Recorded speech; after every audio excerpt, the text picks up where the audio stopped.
I've never been more satisfied in my life. Seeing the way we played today gives me actual hope. Now, yes, Minnesota already clinched the playoffs. I know that. But, and if maybe we have to face them, if we make the playoffs, we maybe have to face them, obviously on the road, which will be difficult. But hey, this win boosts the Packers' confidence. We got one more home game next week against the Detroit Lions. If we win, it is our destiny. We can maybe pull this off. So, lot to get to today. Go Packers. Right about now, the Funk Soul Brother. Check it out now, the Funk Soul Brother. Right about now, the Funk Soul Brother. Check it out now, the Funk Soul Brother. Right about now, the Funk Soul Brother. Check it out now, the Funk Soul Brother. Right about now, the Funk Soul Brother. Right about now, about now, about now, about now. What is poppin', y'all? It is me, Cloudboy Bales. Welcome to another episode of Wisco Sports Weekly, where the Packers not just beat the evil Minnesota Vikings, but demolish them. This was a game I think the Packers, their fan base, they were looking forward to for a very long time. I am stoked that we destroyed them. Like, this was probably the best game we played all year. You know, we never really scored this much points in a game, so this is really satisfying. Probably the best defensive game we've seen all year. You know, it's great to really see this come together. I'm so happy. Final score 41-17 as the Green Bay Packers take down the Minnesota Vikings. Vikings dropped down to 12-4, and because of this loss and the 49ers winning, they are now the 3 seed, which is crazy to think about it. The Packers are now 8-8, and they are still in the hunt. A lot more teams have been eliminated, which obviously this game makes the Saints and the Panthers both eliminated from the playoffs. Obviously, it is our own destiny. It's either going to be us, Seattle, or Detroit to get in. And likely, from the things I've seen, I think we have the tiebreaker over Seattle, which means we would get in if we beat Detroit, because of course it's either us or it's them. Lots of things have to happen in order for everything to go. And I think, everything seems to be going our way. Game ball is a really tough one. I feel like today's game definitely goes to the captain of the defense, Adrian Amos. I think he played his best game out there today. Got to give credit, where credit's due. Led the game, and he led the team in tackles, a tackle for a loss, 2 pass deflections, and an interception today for Adrian Amos. I feel like, there's a lot of guys I would rather give it to, but I feel like he did play the best game today, and I feel like he is the real reason why we definitely won this game. Kenny Clark also played well.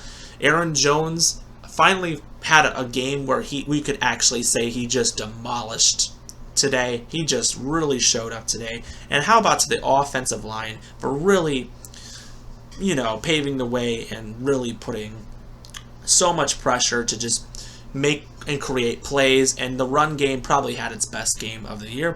Keyshawn Nixon gave the Packers the first kick return for a touchdown since 2011. I was 12 years old when Randall Cobb did that, and now Keyshawn Nixon finally did it again. I mean, I was overjoyed.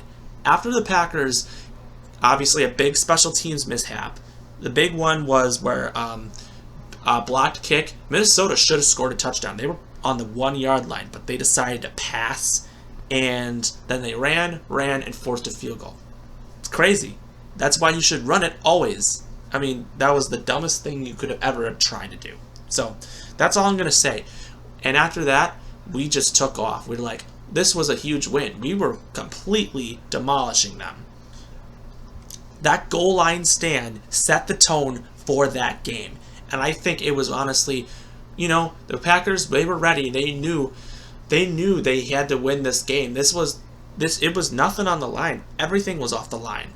Also, taking the ball away and setting turnovers, they had They had 4 turnovers today. That was obviously really important. And finally, they figured out how you beat Cousins is that you push up the middle. That's how you do it. You know, you don't go around because Cousins is able to take toes. When you push him up the middle, he's not going to do much for you. And I think that is obviously what you want to do. And, of course, no one got injured today. Hallelujah. And the crowd just got into this game. It was just an extraordinary game. I enjoyed it. Jair Alexander, he enjoyed it. I mean, he really got in Justin Jefferson's head. Justin Jefferson had 1 catch for 15 yards the entire game. So, talk about getting into someone's head like that. You mean it forced Justin Jefferson to delete his social media and he just got destroyed. I know all that trash talk really got to him. Jair Alexander really got into his head. I was going to originally say, do I give Jair the game ball just because he held, Justin Jefferson only 1 catch? But I'm like, no, he didn't really play the greatest game. So I'm not going to sit there and say, the trash talking worked, but I mean, it is what it is. So I'll give him credit where credit is due. I'm absolutely happy, that he got into his head. And that's what happened. I mean, things happen. You got to give credit. So without further ado, I'll just go over the game stats. We also saw Jordan Love today, which is great. And let's be real. Worst thing we saw, this is the first time I get to say it, nothing bad really happened in this game. The only, other than garbage time touchdowns in the 4th quarter, nothing. We played probably the best game of the season.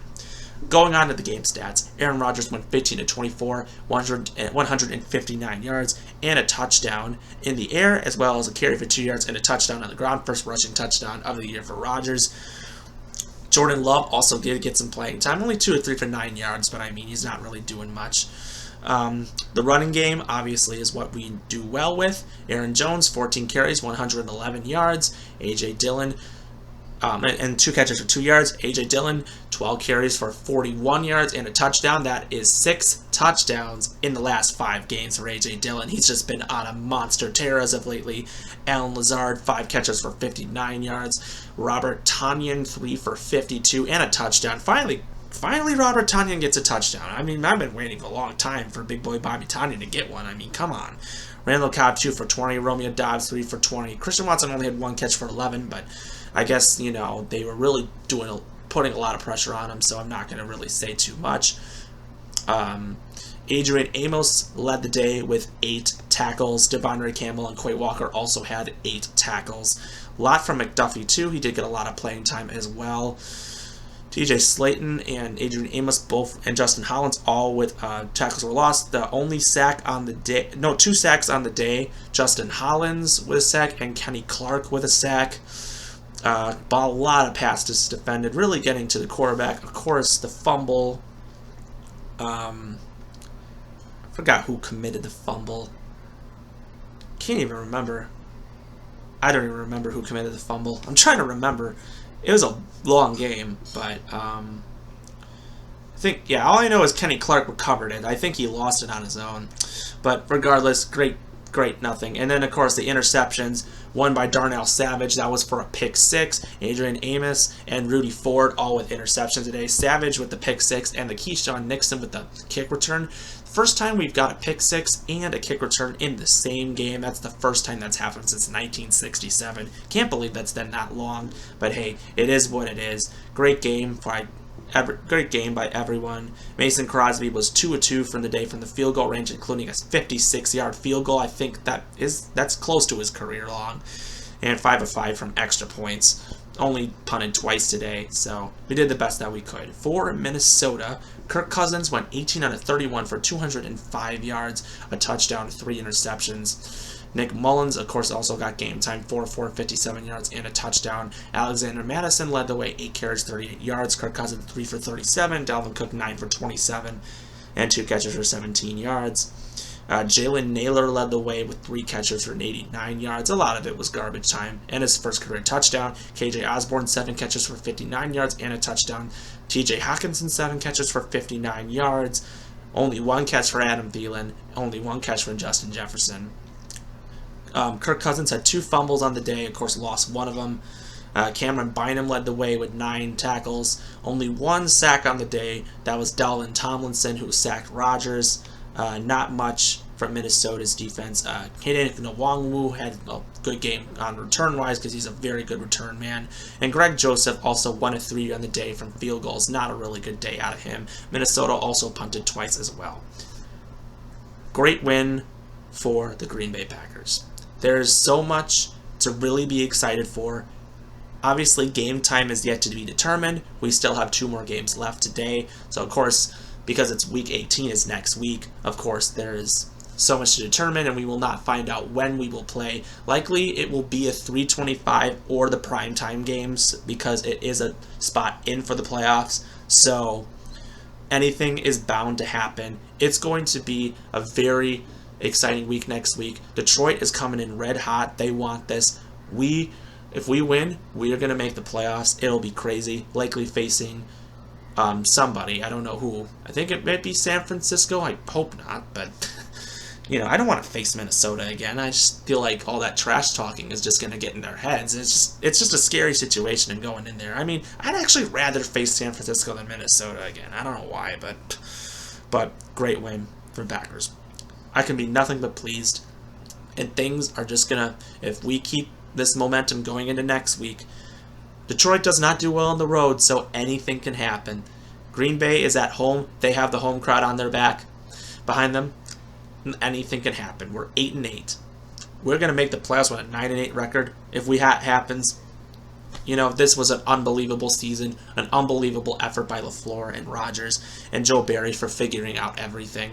As much as I was like, oh, Packers defense will crumble, fire Joe Barry, and I hired Jim Leonard, I'm like, oh, well, anything can happen. But, of course, I got a lot to get to. I got to cover some other Badger news, too, later on sometime, because we also got another transfer I got to talk about sometime. But this is a lot to really ride on. Enjoy this win, Packers fans. Haha, Minnesota. I just hate Minnesota. I'm so sorry. I hate Minnesota fans.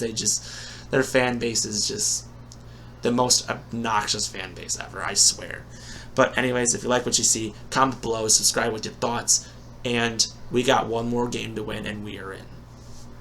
Go Pack Go. We will see you next time.